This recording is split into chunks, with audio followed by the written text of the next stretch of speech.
میں نے قرآن کریم کی ایک آیت تلاوت کی ہے۔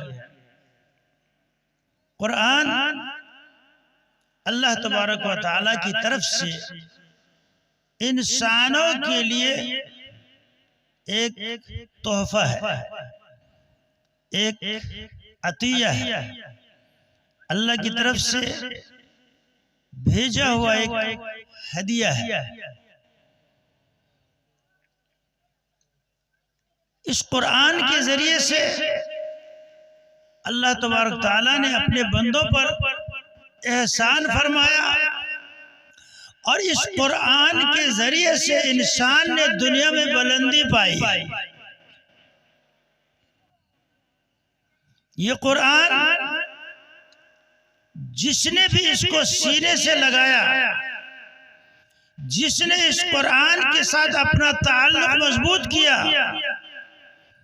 قرآن اللہ کا کلام ہے، اللہ کی کتاب ہے، بلند و بالا ہے، تو جس نے اس کو اپنایا اللہ نے اس کو بھی بلند فرما دیا۔ ان ھذا القرآن یرفع بها اقواما ویضع بها آخرین۔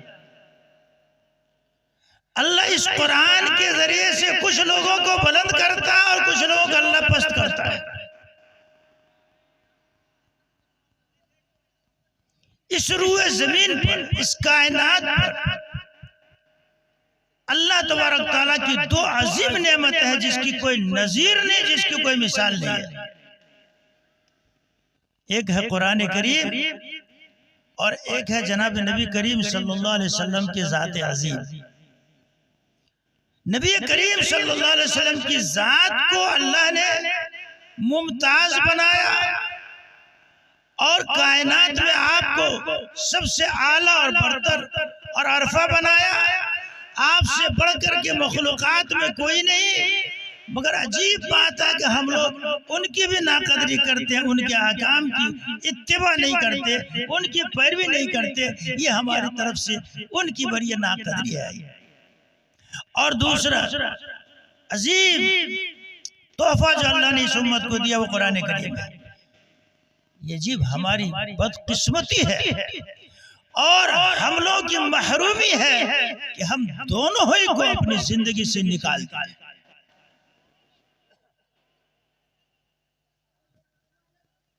بزرگوں، قرآن یہ اتنا عظیم اور دولت بے بہا اور اتنی عظمت والا کلام کہ جن کو اتارنے کے لیے اللہ تبارک تعالیٰ نے سب سے معظم اور سب سے مکرم اور سب سے بلند جو فرشتے تھے ان کا انتخاب کیا، حضرت جبریل کا، اور جن پر اتارا گیا، جن کو یہ کلام دیا گیا، جن کو یہ کتاب ملی، وہ گروہ انبیاء میں سب سے اعلیٰ اور عرفہ اور سب سے بلند درجے کے نبی ہیں۔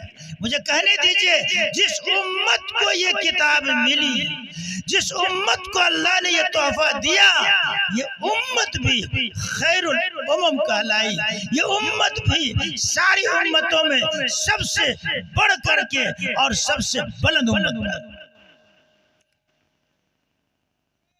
یہ کتاب بھی خیر الکتب، جس نبی کو ملا وہ نبی بھی خیر الانبیاء، اور جس امت کو کتاب دی گئی وہ ہوئی امت بھی خیر الامم۔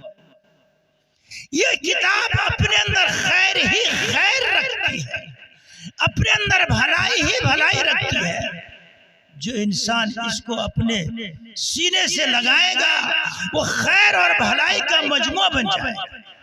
آقا صلی اللہ علیہ وسلم نے ہمیں بشارت دی، فرمایا خیرکم من تعلم القرآن وعلمہ، تم میں سب سے بہتر انسان وہ ہے جو قرآن کو سیکھے اور قرآن کو سکھائے، جس کا یہ مشغلہ ہو، جس کا یہ رات و دن کا کام ہو کہ قرآن کو یا تو سیکھ رہا ہے یا وہ سکھا رہا ہے، قرآن یا تو پڑھ رہا ہے یا قرآن وہ پڑھا رہا ہے۔ سیکھنے والا طالب علم ہوتا ہے، سکھانے والا استاد ہوتا ہے۔ آقا کی بشارت ہے اور آقا کا فرمان ہے کہ جو تم میں جو قرآن سیکھے اور قرآن سکھائے وہ بہتر انسان ہے۔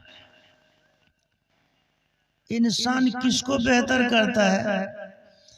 انسان کا کوئی ویلو ہے بہتر کہنے اور نہیں کہنے کا؟ کوئی اعتبار نہیں ہے اس کا۔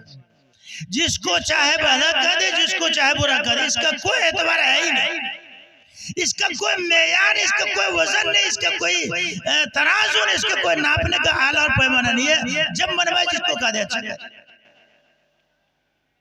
کچھ طالب علم مدرسے کے کشتی میں سوار تھے اور چل رہے تھے۔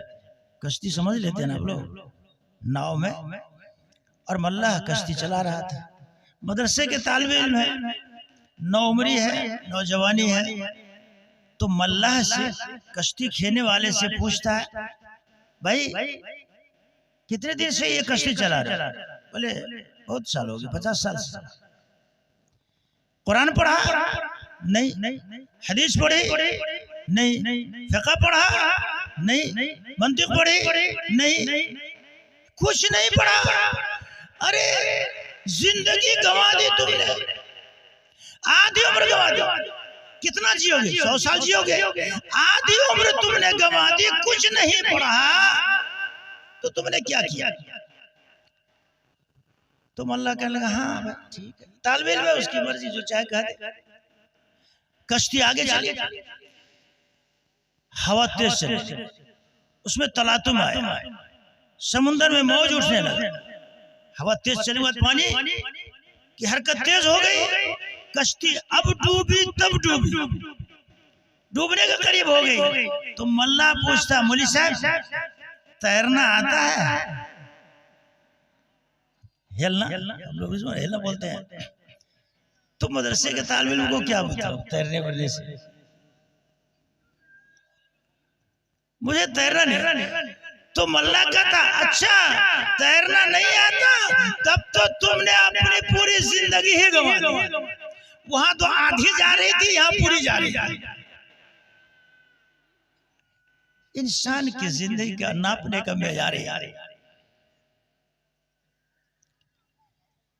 اس لیے سب سے بہتر سند وہ ہے جو آقا صلی اللہ علیہ وسلم کی طرف سے دی جائے، اور آقا نے سند دی ہے ان لوگوں کو جن کا مشغلہ قرآن کے ساتھ ہے، جو قرآن یا تو سیکھ رہے ہیں یا قرآن سیکھ رہے ہیں۔